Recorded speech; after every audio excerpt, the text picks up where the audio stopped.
شنیدم که ما را فراموش و ترک میکنی. نکن. با یار نو میروی و بی‌وفایی مسلک میکنی. نکن. ای ماه، فلک ویران و پریشان شده از فراق تو ماه را هم خاموش و پریشان میکنی. نکن. در جام شکرینت ولو زهر باشد می نوشم، ای که زهر را شکر و شکر را زهر می کنی. نکن. از قدرت عشق و بی نهایتش می دانی مادام، از چه روز عشاق را طرد و بدنام می کنی. نکن. فرمود ناامید ابلیس است و امیدتان منم، تو امید را نومید و نومید امیدوار میکنی. نکن. با خنده های مست دلبری کردی و اغوا مرا، از چه اکنون اشک چشمانم سیلاب میکنی. نکن.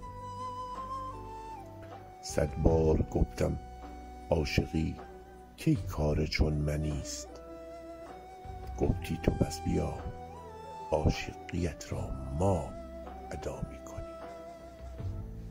نکن. اکنون که باختم و همه هست و نیست و آبرو، نشسته ای و با دیدن افلاسم صفا میکنی. نکن.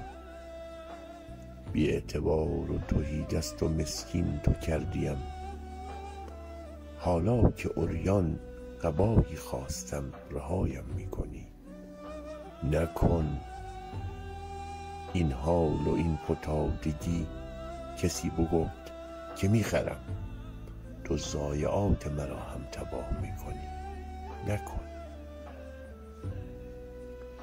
بس این صدا نه شبیه توست نه هیچ کس، گوید تو ثروتی و خود به موت واگذار میکنی. نکن.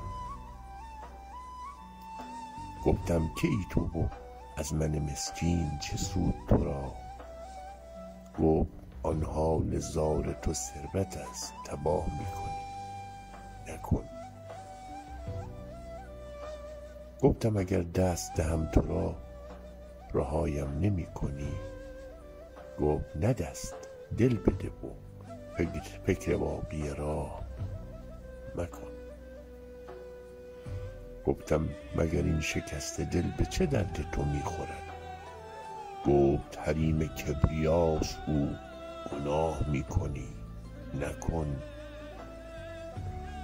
گفت ای فؤاد، حالا کنای منم کردن تو نیست، یک یا سراج الدین فریاد بزن و دگر صدا.